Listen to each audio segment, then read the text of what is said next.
How many other games allow you to use a 40 to 60,000 ton gun-crazed metal sea monster as a battering ram? Hello everybody, it's Sir Madamaton here once again.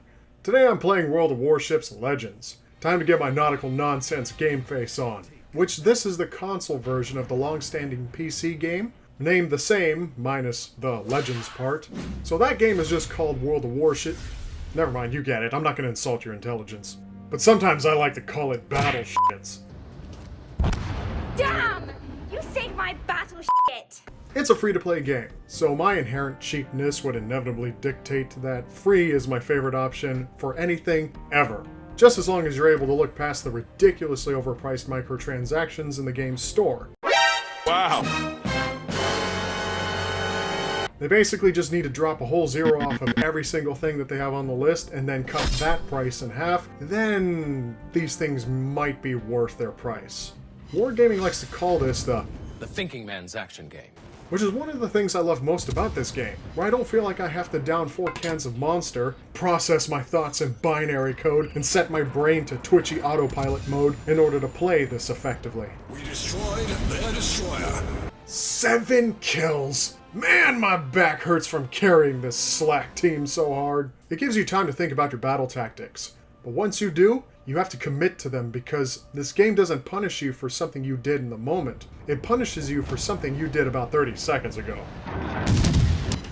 Oh, look, they put dolphins in the game. That's neat. Wait a second, those are torpedoes! Oh yeah!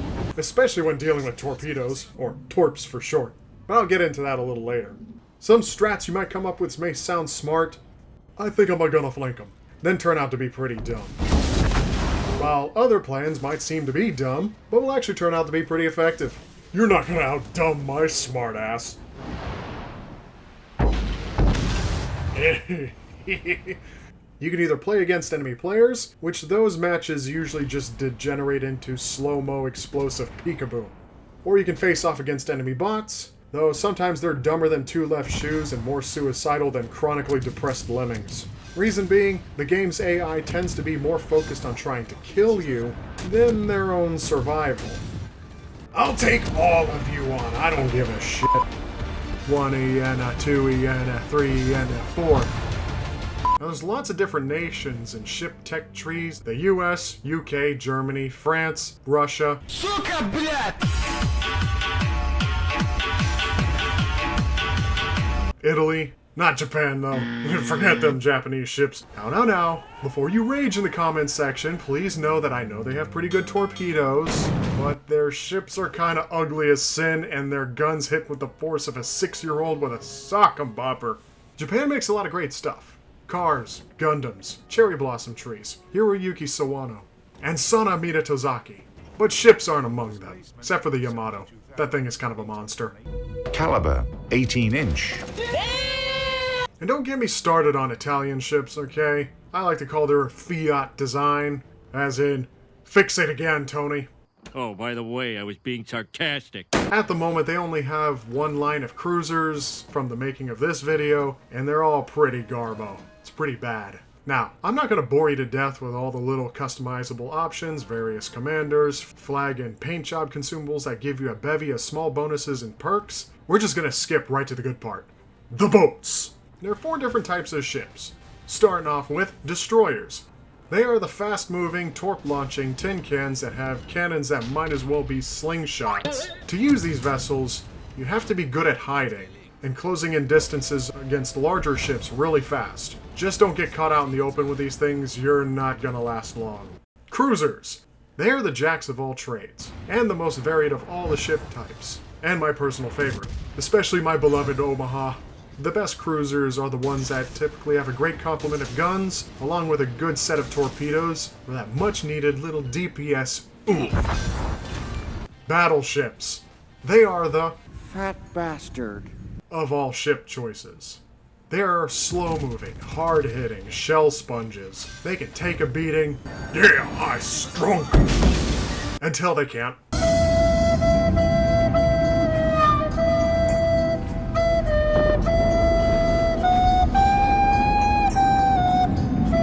They They can dish out a good beating too. Just try not to let smaller ships get too close, because there's absolutely nothing fast about them. They're basically like a morbidly obese, heavily armored drunk knight wielding a Beretta 50 cal that they have to clumsily load one bullet at a time into. Finally, there are the brand new aircraft carriers. They're truly the most different class of ships out of all of them. The ship itself is basically a useless damage sponge, so you have to tuck your carrier away into a piss-soaked coward corner and along the edge of the map or behind some island, then fling your planes out with reckless abandon. There are two different types of planes. Torpedo bombers. Sent another one into the drink. And dive bombers. Incoming! The planes don't hit as hard as ship-based weapons, and they require a little bit more skill to use, or at least a little bit more getting used to. So they rely a little bit heavy on damage over time effects like setting fires or cause floodings. Getting a direct impact is its own reward. Speaking of dealing damage, there are 4 ways to turn ships into one-way submarines. When it comes to high explosive metal footballs of death that you can yeet across the battlefield, HE, high explosive, and AP, armor piercing rounds are your options, for most cases.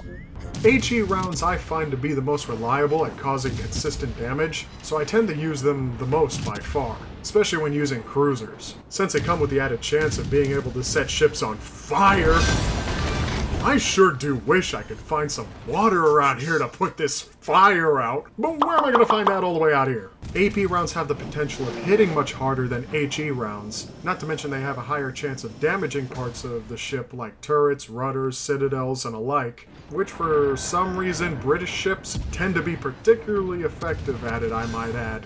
Wow.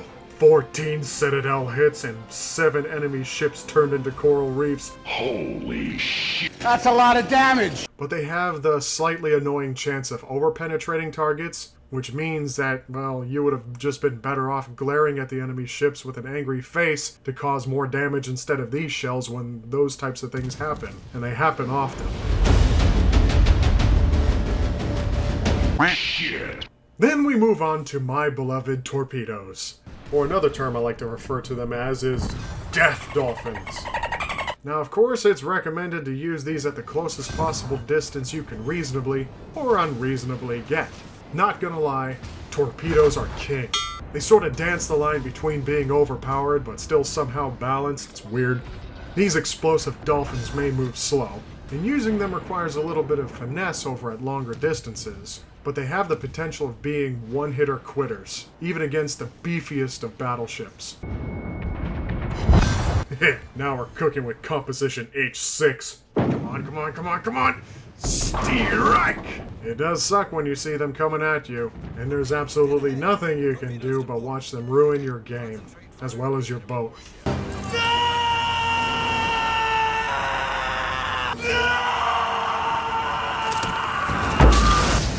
Technically, that's all the official weapons the ships have in the game, but there's actually one more. The ship itself. Come here, boy. Bring that stern here. Wait, what? Alright, it's gonna take more than that to stop me. Yeah, okay, yeah, that'll do it.